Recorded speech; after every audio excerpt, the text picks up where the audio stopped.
Hi all welcome to footy arena. Brazilian super താരമായ Neymar junior സാന്റോസിന് വേണ്ടി 2 മത്സരങ്ങൾ കളിച്ചു കഴിഞ്ഞു. ആദ്യത്തെ മത്സരത്തിൽ മികച്ച പ്രകടനം നടത്തിയ നെയ്മർക്ക് രണ്ടാമത്തെ മത്സരത്തിൽ അതിനനുസരിച്ച് തിളങ്ങാൻ കഴിഞ്ഞിരുന്നില്ല. പക്ഷേ നെയ്മർ ജൂനിയർ തിളങ്ങും എന്ന കാര്യത്തിൽ യാതൊരുവിധ സംശയങ്ങളും ഇല്ല. ഒരുപാട് കാലത്തിന് ശേഷമാണ് നെയ്മർ ജൂനിയർ ഇപ്പോൾ സ്റ്റാർട്ട് ചെയ്യുന്നത്. നമുക്കറിയാം, ഏകദേശം 2 വർഷത്തോളം അദ്ദേഹം കളിക്കളത്തിന് പുറത്തായിരുന്നു എന്നുള്ളത് ഒരു വസ്തുതയാണ്. അൽ ഹിലാൽ വിടേണ്ടി വന്നതും അതിനെ തുടർന്ന് തന്നെയാണ്. ഫിറ്റ്നസിന്റെ പ്രശ്നങ്ങളുണ്ട്. ഒരു പൂർണ്ണ ഫിറ്റ്നസ് വീണ്ടെടുക്കാൻ നെയ്മർക്ക് കഴിഞ്ഞിട്ടില്ല എന്ന കാരണം ഉന്നയിച്ചുകൊണ്ടായിരുന്നു ജോർഹെ ജീസസ് അദ്ദേഹത്തെ രജിസ്റ്റർ ചെയ്യാതിരുന്നത്. അതിന്റെ ഫലമായി കൊണ്ട് തന്നെയാണ് നെയ്മർ അൽ ഹിലാൽ വിട്ടതും. ഏതായാലും നെയ്മറെ കുറിച്ച് ഒരുപാട് കാര്യങ്ങൾ ഇപ്പോൾ ജോർഹെ ജീസസ് സംസാരിച്ചിട്ടുണ്ട്. അതായത് നെയ്മറുടെ കാര്യത്തിൽ തനിക്ക് ഭാഗ്യമില്ലാതെ പോയി എന്നാണ് ജോർഹെ ജീസസ് പറഞ്ഞിട്ടുള്ളത്.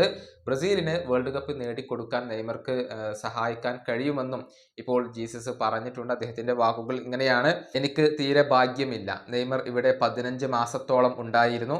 പക്ഷേ അദ്ദേഹത്തിന് ഗുരുതരമായി പരിക്കേറ്റു. ഒരുപാട് കാലം പുറത്തിരിക്കേണ്ടി വന്നു. ഞാൻ പരിശീലകനായതിനു ശേഷം പരിശീലിപ്പിച്ച ഏറ്റവും മികച്ച താരം അത് നെയ്മർ ജൂനിയറാണ്.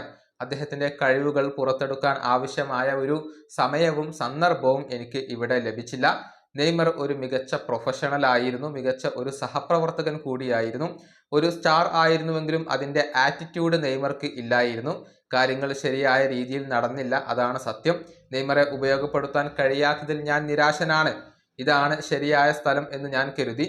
പക്ഷെ നെയ്മർ ബ്രസീലിലേക്ക് തിരികെ പോവുകയാണെങ്കിൽ തീർച്ചയായും ബ്രസീലിന് വേൾഡ് കപ്പ് നേടിക്കൊടുക്കാൻ നെയ്മർക്ക് കഴിയും. അതിന് സഹായിക്കാൻ നെയ്മർക്ക് കഴിയും. നെയ്മർ വളരെ ദുഃഖത്തോടു കൂടിയാണ് ഇവിടം വിട്ടത്. അത് എൻ്റെ കാരണത്താൽ ആയത് എനിക്ക് വളരെയധികം വേദനയുണ്ടാക്കിയ ഒരു കാര്യമാണ്. ഇതാണ് അൽ ഹിലാലിന്റെ പരിശീലകനായ ജോർഹെ ജീസസ് പറഞ്ഞിട്ടുള്ളത്.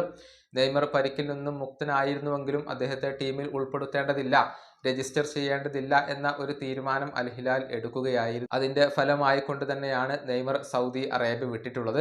ഏതായാലും കൃത്യമായ പ്ലാനോട് കൂടിയാണ് നെയ്മർ ഇപ്പോൾ മുന്നോട്ട് പോകുന്നത്. വരുന്ന സമ്മറിൽ യൂറോപ്പിലേക്ക് മടങ്ങുക എന്ന ലക്ഷ്യത്തോടു കൂടിയാണ് നെയ്മർ ജൂനിയർ ഇപ്പോൾ ഉള്ളത്. ഈ വീഡിയോ അവസാനിപ്പിക്കുന്നു. അടുത്ത വീഡിയോയുമായി വീണ്ടും കാണാം.